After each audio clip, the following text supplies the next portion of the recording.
But that's just me, the best listography member.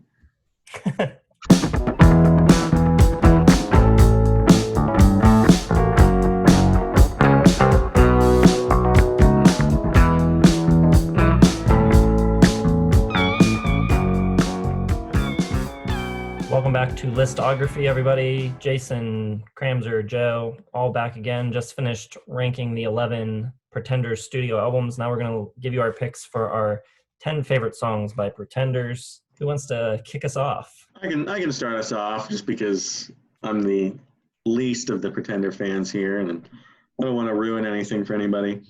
For my list, it's very, very, very kind of 3 albums, and that's about it. Number 10, I got 2,000 Miles, which I think we consider it a Christmas song because Christmas is mentioned. It's one of the few like singles I can think of where Christmas is mentioned, but it's not like a Christmas song. Let's keep that in mind if we ever do a Christmas songs list, other than the traditional, we'll include that. There you go. Number 9, I got Up the Neck from the debut, just a really kind of raw and raunchy song. Number 8, Birds of Paradise from the second Pretenders album. Number 7, from the debut again, I got Tattooed Love Boys. Just such a unique song. Like you'll never hear a song like this ever again. Kind of the spoken word, kind of going back and forth. Just a really cool, interesting song. At number 6, I got Middle of the Road. I love the guitar work on it. Number 5, I Hurt You, which has this really cool kind of Clash-esque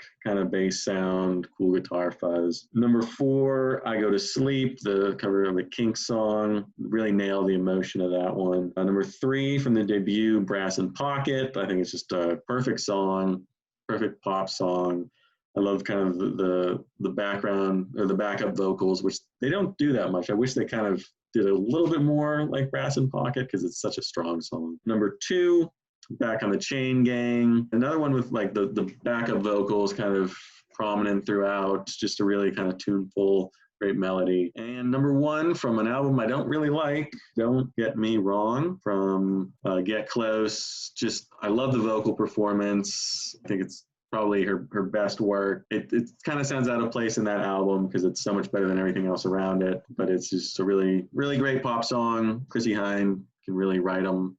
When she wants to write a pop song, she really has a whole bunch to kind of go through in her discography. So there's surprisingly a lot of songs kind of in my almost made it list for this band. I mean, it's not my favorite, but I found maybe more kind of contenders for my top 10 from the Pretenders than I thought there would be. When you look at their songs, collectively, they're a great band to kind of play with, making a playlist or a set list with, because they've got a lot of different tempos, and they've got slower tracks on stuff. They've got a lot of really great openers. They've got classics. My number 10 is going to be Brass in Pocket. I think it's just a great pop song. It's probably their catchiest song. I agree with you. The background with the make you notice, it's great. And just like the little bass changes and stuff that they do are great. I love kind of the tight pluck of the guitar. Chords, just great. Number 9 is going to be the opener off Get Close, My Baby. It just has those angelic, jangly guitar chords and parts that I just fall in love with. It speaks to me. And then number 8 off Alone is going to be Let's Get Lost. Kind of haunting and slow, nice reverb, and behind nice little slide guitar touches. Number 7 is going to be Pack It Up. Like I was talking about, it comes at a perfect time for me on the album. And it's just got a really just simple, catchy guitar part, riff, whatever you want to call it, on behind a driving rock beat. One of their more simple songs, but it works. Number 6 for me is going to be Pretenders, The Phone Call. Just a cool, weird, clunky, also tight song where it breaks apart and comes together and it's unexpected and forms back up. It's great. Same album, number 5, Space Invader. A lot of really cool bass on it where it's jaunty and then kind of frantic and all over the place. Really cool mood. Number 4 is going to be from Get Close, Hymn to Her. I love this song. It's gorgeous. I love when it picks up with kind of that cool guitar part. This is, to me, a song that walks the line perfectly of just almost being too sappy and sentimental, but it doesn't quite get there. It just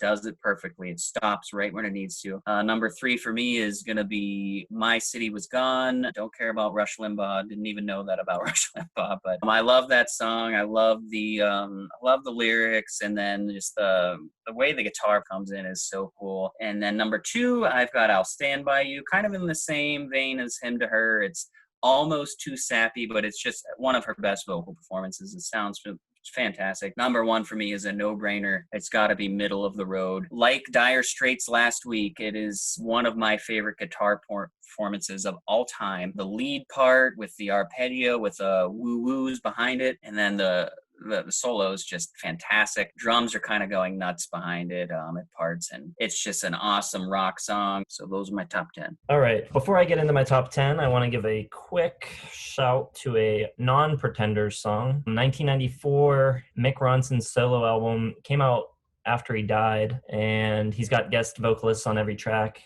And there's a song on that record that Chrissie Hynde sings called Trouble With Me, and it is really awesome.